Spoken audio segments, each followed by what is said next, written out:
$142 million.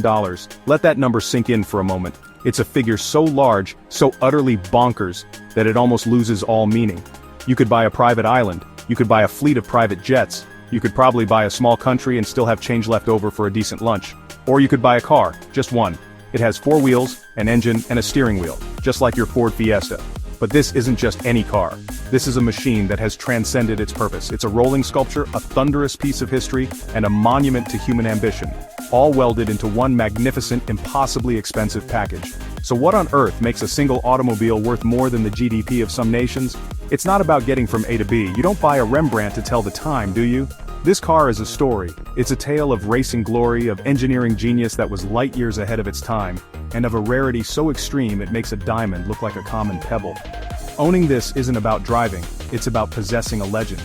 It's about being the custodian of something truly unique in the entire world, a piece of mechanical art that can never, ever be replicated.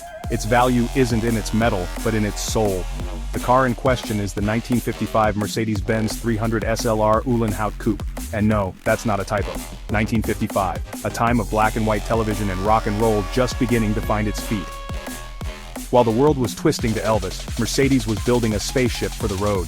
This machine was born from the fires of motorsport, a direct descendant of the W196R Grand Prix car that dominated Formula One with the legendary Juan Manuel Fangio at the helm. It was, quite simply, the fastest car in the world, a road-legal racing car designed by a mad genius.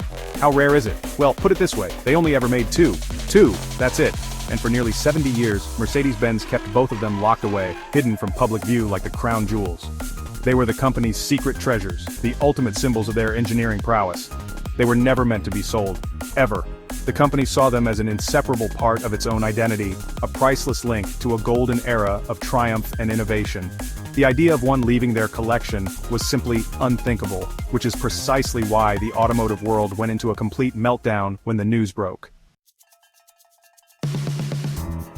This isn't just a car, it's a silver arrow, a name that strikes fear and awe into the hearts of motorsport fans. The Uhlenhaut Coupe was the brainchild of Rudolf Uhlenhaut, the head of Mercedes' test department at the time. He was a brilliant engineer and handily a phenomenally talented driver. He wanted a road car that had the raw, untamed spirit of their Grand Prix winners, so he took the chassis and engine from the 300 SLR Racer, a car famous for winning the brutal Mille Miglia endurance race, and draped a stunningly beautiful, yet functional, hardtop coupe body over it.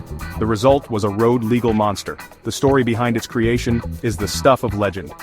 Uhlenhaut used one of the two coupes as his personal company car. Imagine that for a moment. Your daily commute, undertaken in the fastest car on the planet. Stories tell of him being late for a meeting in Munich and driving the 140-mile journey from Stuttgart in just over an hour, on public roads, in the 1950s. This wasn't just a car, it was his personal rocket ship, a testament to his belief that incredible performance should be usable, even if it was completely and utterly terrifying for everyone else on the road. Its value journey is as dramatic as its performance. For decades, its worth was purely theoretical, a fantasy number whispered among collectors. It was priceless because it was not for sale. Then, in 2022, the impossible happened. Mercedes-Benz decided to sell one of the two examples in a secret, invitation-only auction held at the Mercedes-Benz Museum. The goal wasn't just to make money, but to fund a global scholarship program. The car would be sold to create a new legacy of innovation, a fitting tribute to its forward-thinking origins and the genius who created it. The auction itself was an event shrouded in secrecy. The world's most elite car collectors were flown in, each one a billionaire with a burning desire to own the undisputed holy grail of automobiles. The bidding started at a level that would already have broken records, but it just kept climbing.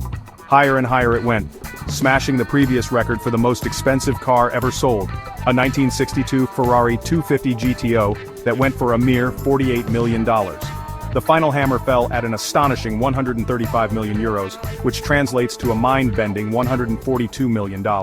A new king was crowned.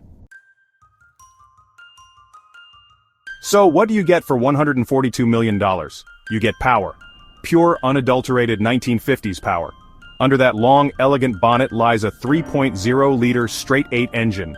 It's a direct injection masterpiece, technology that was revolutionary for its time, borrowed straight from the racetrack. It produces around 302 horsepower, which might not sound like much compared to today's hypercars, but in a car that weighs next to nothing, it was absolutely ballistic. The top speed was a staggering 180 miles per hour, making it the fastest road car of its day by a country mile. It wasn't just fast, it was a phenomenon.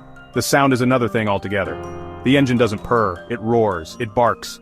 The exhaust pipes exit directly from the side of the car, just behind the front wheels, meaning the glorious deafening noise is fired straight into your ears. There's no sound deadening, no luxury refinement to shield you from the mechanical symphony happening just inches away. It's a raw, visceral experience. Every gear change, every rev of the engine is felt through your entire body. Driving this car isn't a gentle cruise. It's a full-body assault on the senses, an experience that is both exhilarating and slightly terrifying. Step inside, if you can contort your body through those iconic gull-wing doors, and you'll find an interior that is all business.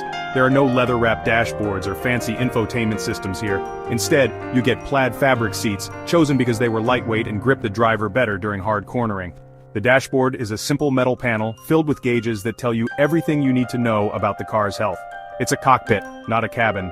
Every switch, every dial is there for a reason, to make the car go faster. It is brutally functional, and in that simplicity, it is utterly beautiful.